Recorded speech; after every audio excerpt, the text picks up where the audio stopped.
When you step into a leadership role, you expect certain challenges. But one of the toughest things to deal with, it's often your own anger when the pressure is on. It's a feeling almost every leader has, but hardly anyone ever talks about it. So let's dive into how you can manage it with wisdom.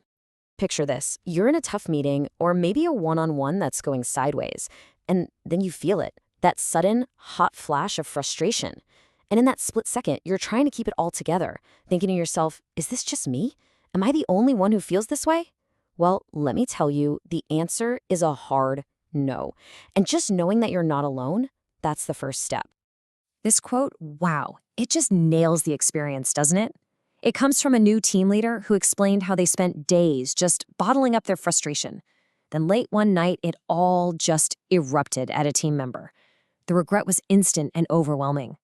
It's such a real and powerful story about a trap so many leaders fall into. So what are you supposed to do? Most of us are taught to just bite our tongue, right? Just hold it in. But here's the thing, that's not a strategy. It's actually a really dangerous approach that just delays a much bigger and often more tragic explosion down the road.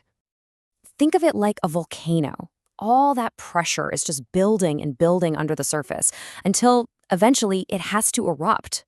Or even more intense, think of it like nuclear fission, a chain reaction that just gets more and more destructive. The longer you suppress that anger, the more devastating the fallout is going to be for everyone. Okay, so if just holding it in is a terrible idea, what's the alternative?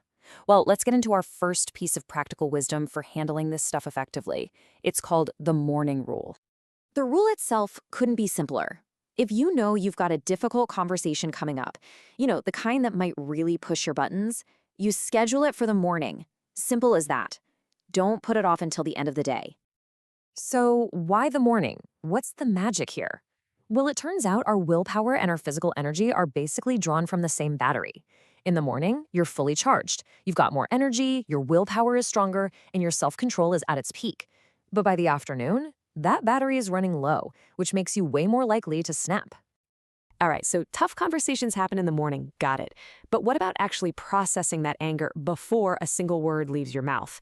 This brings us to our second wisdom, unlocking the power of writing. And the practice is just as straightforward. Before you go into that tough conversation, before you confront someone, just take a few minutes to write down everything you're feeling. Get it all out, on paper, in a doc, doesn't matter. This is just for you. Now, here's why this is an absolute game changer. Your angry thoughts, they can flash through your mind at the speed of light. They're raw, they're chaotic, they're purely emotional. But writing forces you to slow way, way down. Your thoughts can only come out at the speed of your pen, and that forces them to become cooler, more structured, and way more rational. And what this does is so crucial. Writing acts like a filter. It helps you separate the raw, hurtful emotion from the actual problem you need to solve. It stops you from saying those awful, cutting words you can never, ever take back. The kind of words that stick around long after everyone's forgotten what the argument was even about. When you write first, you make sure your real message actually has a chance to be heard. But let's be real for a second. What if you haven't done any of this? It's 4 o'clock in the afternoon, you haven't written a thing, and you can feel that volcano about to blow. You need an emergency break. And that brings us to our third and final wisdom, the 3-minute escape. 3. Just remember this number.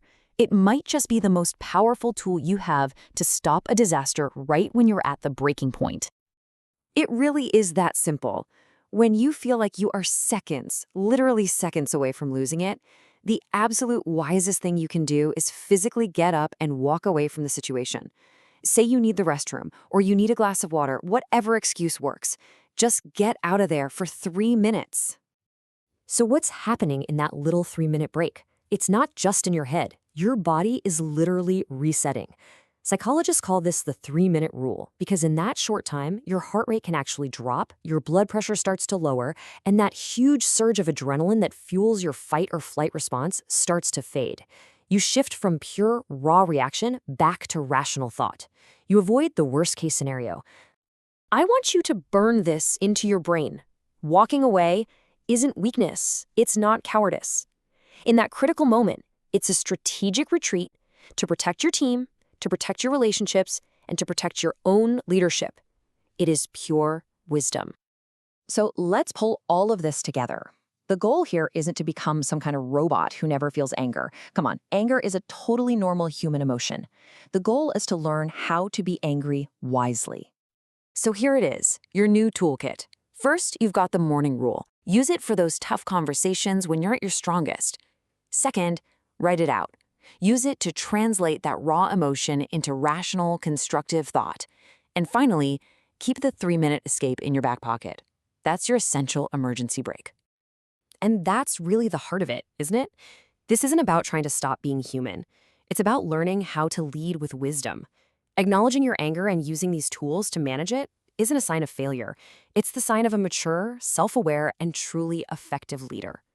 So as you head into your day tomorrow, I want you to think about this. Which one of these tools could you actually use? Are you going to schedule that tough talk for the morning? Maybe take 5 minutes to just write down something that's frustrating you? Or will you just keep in mind that you always have the option of a 3-minute strategic escape? The choice is all yours.